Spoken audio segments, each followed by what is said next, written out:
நாம் எப்பேற்பட்ட தமிழ்நாட்டில் வாழ்ந்துக்கிட்டு இருக்கோம். ஏன்டா என் வீட்டு வாசலில் உட்காந்து குடிக்கிறேன்னு கேட்டால் குடும்பத்தோடு வெட்டுறாங்க. கஞ்சாவை போதையினால் பல படுகொலை, மது போதையினால் பல படுகொலை. குடிக்கிறவனை தட்டி கேட்டால் கூட்டாளியோடு குடும்பத்தையே வெட்டி போடுறான். எப்பேற்பட்ட தமிழ்நாட்டில் நம்ம வாழ்ந்துக்கிட்டு இருக்கோம். தமிழ்நாட்டில் சட்டம் ஒழுங்கு சரியில்லையா, இல்லை இதை நிர்வகிக்கக்கூடிய இந்த மாநிலத்தினுடைய முதலமைச்சர் சரியில்லையா அப்படிங்கிற கேள்விக்கான விடைகள் எல்லாம் எதை நோக்கி பயணிக்கிறது என்றால், இந்த ஆட்சி எப்போது முடியும் என்று தான் பயணிக்கிறது. அனைவருக்கும் வணக்கம். நான் உங்கள் ராஜேஷ்.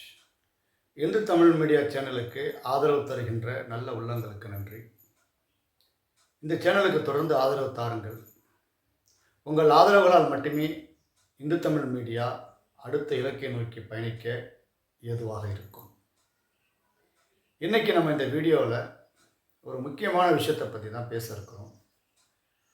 இந்த விஷயம் பார்த்திங்கன்னா தமிழ்நாட்டில் ஒரு மிகப்பெரிய ஒரு பதற்றத்தை உருவாக்கிய ஒரு விஷயம். இது சம்பந்தமாக இங்கே போராட்டம் நடந்ததா, ஆர்ப்பாட்டம் நடந்ததா, கண்டன குரல்கள் வந்ததா, இல்லை ஒரு பெரிய ஹேஷ்டேக் வந்ததா? இதுவே இந்த சம்பவம் பிற மாநிலங்களில் நடைபெற்றிருந்தால் கருத்து சுதந்திரம் போயிடுச்சு அப்படின்னு குயாமையான்னு கத்தக்கூடிய கட்சியெல்லாம் இன்னைக்கு காந்தி மடத்தினுடைய குரங்குகள் போல வாய்களையும் கண்களையும் காதுகளையும் மூடிக்கொண்டு அவர்களுடைய வேலையில் பயணித்துக் கொண்டிருக்கிறார்கள்.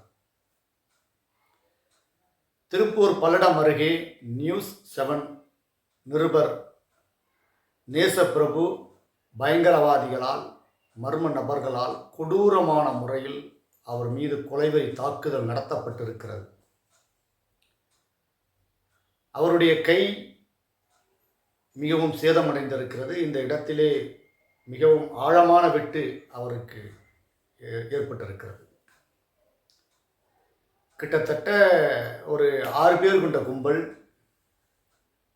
பெட்ரோல் பங்க்கில் புகுந்து வெட்டக்கூடிய அளவுக்கு இன்றைக்கி தமிழ்நாட்டில் இவ்வளவு சுதந்திரமாக வெட்டுறாங்க அப்படின்னா, இந்த ஆட்சியும் இந்த ஆட்சியாளர் எப்படி இருக்கிறார் அப்படிங்கிறதை மக்கள் புரிஞ்சுக்கணும்.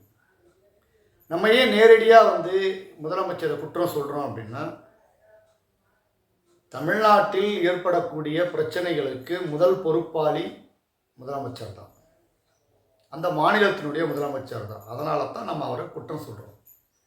அது மட்டும் இல்லாமல் இப்போ நம்ம கூடுதலாக ஏன் முதலமைச்சரை குற்றம் சொல்கிறோம் என்றால், திரு ஸ்டாலின் அவர்களுடைய நேரடி கட்டுப்பாட்டில் இருக்கக்கூடியது தான் காவல்துறை.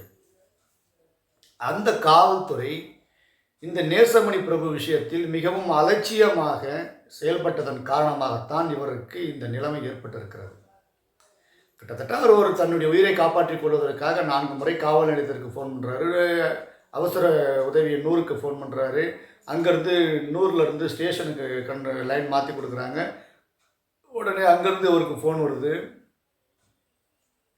ஒரு ஆபத்தான இருக்கக்கூடிய ஒரு சூழலில் அந்த மனுஷனை சொல்கிறாரு, இந்த மாதிரிங்க என்னை ஒரு கும்பல் காலையிலேருந்து நோட்டம் விட்டுட்டே வராங்க, என்ன எப்போ வேணாலும் எது வேணாலும் நடக்கும், அவங்க ஏதோ ஒன்று பண்ணுறதுக்காக ஃபாலோ பண்ணுறாங்கன்னு நினைக்கிறேன், அதனால் நீங்கள் கொஞ்சம் வாங்க அப்படின்னா, அவர் ரொம்ப சாதாரணமாக ஸ்டேஷனில் ஆள் இல்லைங்க, எல்லாம் எங்கேயோ போயிருக்காங்க அப்படின்றாரு.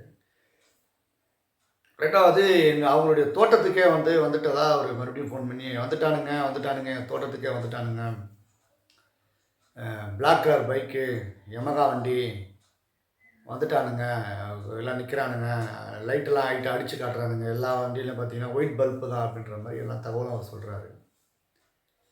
அவர்கிட்ட ரொம்ப அறிவுபூர்வமான கேள்வியெல்லாம் கேட்குது இந்த காவல்துறை. என்ன கேட்குறாங்க அப்படின்னா, நம்பர் பிளேட் இருக்கா? ரைட், நல்ல விஷயம். இந்த கேள்வி கேட்கலாம். என்ன நம்பர்? நல்ல விஷயம். என்ன கலர்? அவன் சொல்கிறான், இத்தனைக்கும் பிளாக் கலர்னு சொல்கிறான், அது என்ன கலர்? ஸ்கூட்டியா? நேசப்பிரபு தன்னுடைய உயிரை பாதுகாத்து கொள்வதற்காக கிட்டத்தட்ட ஸ்டேஷனில் இருந்து அவர் வீட்டுக்கும் பார்த்தீங்கன்னா, அவர் அந்த ஃபோன் பண்ணக்கூடிய இடத்துக்கும் பார்த்தீங்கன்னா 1 கிலோமீட்டர் டிஸ்டன்ஸ் தான் இருக்குது. ஒரு சைக்கிள் எடுத்துகிட்டு போயிருந்தா கூட, இல்லை ஒரு ஸ்கூட்டர் எடுத்துகிட்டு போயிருந்தா கூட அந்த மனுஷனை காப்பாற்றிருக்கலாம். ஆனால் எதுக்காக இவங்க வந்து இவ்வளோ அலட்சியமாக செயல்பட்டாங்கன்னு தெரியல. சரி, அப்படியே அந்த நேசப்பிரபு என்னதான் பண்ணார்? ஏன் இவரை வந்து அவங்கெல்லாம் வந்து இப்படி ஒரு கொடூர தாக்குதல் நடத்தணும் அப்படிங்கிற கேள்வி வந்து உங்களுக்கு வருதுன்னு எனக்கு தெரியுது. அதாவது இந்த நம்ம நேசப்பிரபு வந்து ஒரு ரொம்ப நேர்மையான ஒரு பத்திரிகையாளர். அவர் என்ன பண்ணுறாரு அப்படின்னா, பல்லடம் பகுதியில் லைசன்ஸ் இல்லாமல் இயங்கக்கூடிய பார்களை காட்சிப்படுத்தி ஊடகத்தின் வாயிலாக வெளியிடுறார். அது மட்டும் இல்லாமல் அங்கே இருக்கக்கூடிய டாஸ்மாகில் வந்து பிளாக்ல கள்ளத்தனமாக விற்கப்படுகின்ற மதுபான காட்சிகளை காட்சிப்படுத்தி மக்களுக்கு காட்டுறாங்க. இதனால் வந்து என்ன பண்ணுறாங்க அப்படின்னா, அந்த பிரபலங்கள்லாம் இருப்பாங்க இல்லையா, எப்படியும் பாருக்கு லைசன்ஸ் எடுக்காதவன் எவனா ஒருத்தன் இருப்பான், பிளாக்ல சரக்கு ஓட்டுறவன் இருப்பான். இவங்க என்ன பண்ணுறாங்க, ஆட்களை செட் பண்ணி இவரை எப்படியாவது போட்டு தள்ளிடணும் அப்படின்னு முடிவு பண்ணுறாங்க. அதன் தொடர்ச்சியாகத்தான் வந்து நேசப்பிரபு வந்து தாக்கப்படுறாரு. இதில் காவல்துறைக்கும் அந்த டாஸ்மாக் கும்பலுக்கும், அதாவது கள்ளத்தனமாக விற்ற அந்த டாஸ்மாக் கும்பலுக்கும் ஏதோ ஒரு தொடர்பு இருப்பதை போலத்தான் தெரியுது. ஏன் அப்படின்னா, ஒரு பாதுகாப்பான இடத்தில் இருக்க சொல்லக்கூடிய காவல்துறை அவர் அங்கே இருக்கிற விஷயம் வந்து எப்படி அந்த கும்பலுக்கு தெரியும்? அதாவது அவர் என்ன சொல்கிறாரு, சார் வந்துட்டானுங்க, சார் வந்துட்டு இங்கேருந்து கிளம்புறானுங்க, இப்போ பல்லடம் நோக்கி போய்கிட்டு இருப்பானுங்க அப்படிங்கிறார். எப்படி பல்லடம் நோக்கி போய்கிட்டு இருப்பாங்க அப்படின்னு சொல்கிறாரு அவர், நேசப்பிரபு சொல்கிறாரு அந்த போலீஸ்காரர்கிட்ட. சொன்ன அடுத்த செகண்டில் கொஞ்ச நேரம் இவர் என்ன சொல்கிறார், நீங்கள் எங்கே இருக்கீங்க, பாதுகாப்பாக இருக்கீங்களா, பாதுகாப்பாக இருங்க அப்படின்னு சொன்னவங்க ஃபோன் பேசிக்கிட்டே இருக்கிறாரு. சார் வந்துட்டானுங்க சார், வந்துட்டானுங்க சார், ஐயோ முடிஞ்சிச்சு சார், என் லைஃப் போச்சு சார் அப்படின்னு. எந்த ஒரு மரண பயத்தில் இருந்தால் அந்த மனுஷன் அவ்வளோ பயத்து போய் உயிரை காப்பாற்றிக் கொள்வதற்காக முதலமைச்சர் இதுக்கு பொறுப்பேற்கணும்னா, ஆமாம் இதுக்கு முதலமைச்சர் தான் பொறுப்பேற்கணும். ஒரு ஆட்சி நடத்த தெரியலை, தான் துறை சார்ந்த ஒரு இலாக்காவை பார்த்துக்க தெரியல, அதில் என்ன நடக்குதுன்னே தெரியல. இப்படி ஒரு முதலமைச்சர்லாம் நம்ம தமிழ்நாட்டில் இருந்துக்கிட்டு எப்பா எப்பா ஓட்டு போட்டாச்சு, மக்கள் அனுபவிச்சு தானே ஆகணும், அனுபவி ராஜா அப்படிங்கிற மாதிரி மக்கள் அனுபவிச்சுட்டு இருக்கிறாங்க. இதே சம்பவம் வந்து வட மாநிலத்தில் நடந்ததுன்னா நேரம் இங்கே இருக்கிறவங்களாம் என்ன குதிச்சிருப்பான். அந்த அண்டா சிந்திலாம் அண்டா மாரி பேசியிருப்பான். நம்ம அண்டா செந்தில் அண்ணன் பல்லுபடாமல் பேசுகிறாள், ஏற்கனவே பல்லுபடாமல் பேசுவாப்புல. திமுகவை பற்றி ஏதாவது பேசணும்னா பல்லுபடாமல் பேசுவார். அப்படிப்பட்ட அண்டா செந்தில் வீச்சு, அதாவது பரோட்டா வீச்செல்லாம் நேரம் இதே சம்பவம் ஒரு பத்திரிகையாளனுக்கு நடந்திருந்தால், ஏற்பட்டிருந்தால், வட மாநிலங்களில் ஏற்பட்டிருந்தால் இந்நேரத்துக்கு வாய்கிலேயே பேசியிருக்கும். ஏன் பல அரசியல் கட்சி தலைவர்கள்லாம் கூட வாய்கிலேயே பேசியிருப்பான். ஜேர்னலிஸ்ட்ன்றானுங்க இல்லையா, அந்த ஜேர்னலிஸ்ட்லாம் இன்றைக்கி எங்கே இருக்கானுங்கன்னு தெரில. ஒரு சிலர் இருக்கிறாங்க, நேர்மையாளர்கள், வாங்குகிற சம்பளத்துக்கு வேலை செய்யக்கூடியவர்கள், மனசாட்சிக்கு உட்பட்டு வேலை செய்யக்கூடியவர்கள் ஒரு சிலர் இருக்கிறாங்க. நம்ம எல்லாரையும் குற்றம் சொல்லலை.